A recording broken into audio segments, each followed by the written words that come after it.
School reopen ചെയ്തിരിക്കുകയാണ്. മഴക്കാലമാണ്. അപ്പോൾ നമ്മുടെ കുഞ്ഞുങ്ങൾക്ക് ഇനി തുടർച്ചയായിട്ട് ഒരു അസുഖങ്ങൾ വരുന്ന ഒരു സീസണാണ്.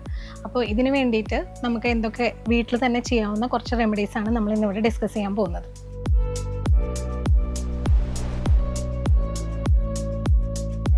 അപ്പോൾ രോഗപ്രതിരോധ ശേഷി ഇമ്പ്രൂവ് ചെയ്യാൻ എന്ന് പറയുമ്പോൾ തന്നെ നമുക്ക് എല്ലാവർക്കും അറിയുന്ന ഒരു ഡ്രഗാണ് മഞ്ഞൾ. അത് തന്നെയാണ് ഇതിനകത്തും നമ്മൾ കൂടുതലായിട്ട് ഉപയോഗിക്കേണ്ടത്.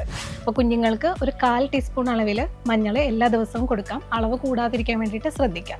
മഞ്ഞൾ തേനിൻ്റെ കൂടെ, ചെറുതേനാണ് ഏറ്റവും ഉത്തമം, അല്ലെങ്കിൽ സാധാരണ തേനിൻ്റെ കൂടെ മിക്സ് ചെയ്തിട്ട് വെറും വയറ്റിൽ രാവിലെ കുഞ്ഞുങ്ങൾക്ക് കഴിക്കാൻ വേണ്ടിയിട്ട് കൊടുക്കാം.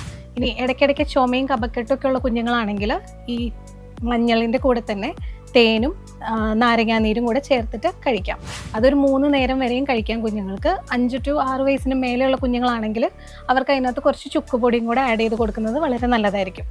പനിക്ക് വേണ്ടിയിട്ടാണെങ്കിൽ നമ്മുടെ പനിക്കൂർക്ക ഇലയുടെ നീര്, തേന്, മഞ്ഞൾ ഇവ 3ഉം മിക്സ് ചെയ്തിട്ട് സമം അളവിൽ ചേർത്തിട്ട് കുഞ്ഞുങ്ങൾക്ക് കഴിക്കാൻ വേണ്ടിയിട്ട് കൊടുക്കുക.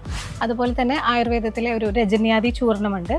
അത് കുഞ്ഞുങ്ങളുടെ എല്ലാ അസുഖത്തിനും നമ്മൾ യൂസ് ചെയ്യുന്ന ഒരു പൗഡറാണ്. അപ്പോൾ അതും കുഞ്ഞുങ്ങൾക്ക് ഈ രോഗപ്രതിരോധ ശേഷി കൂടാൻ വേണ്ടിയിട്ട് തേനിൽ മിക്സ് ചെയ്ത് എന്നും വെറും വയറ്റിൽ കൊടുക്കാൻ വേണ്ടിയിട്ട് ശ്രദ്ധിക്കുക.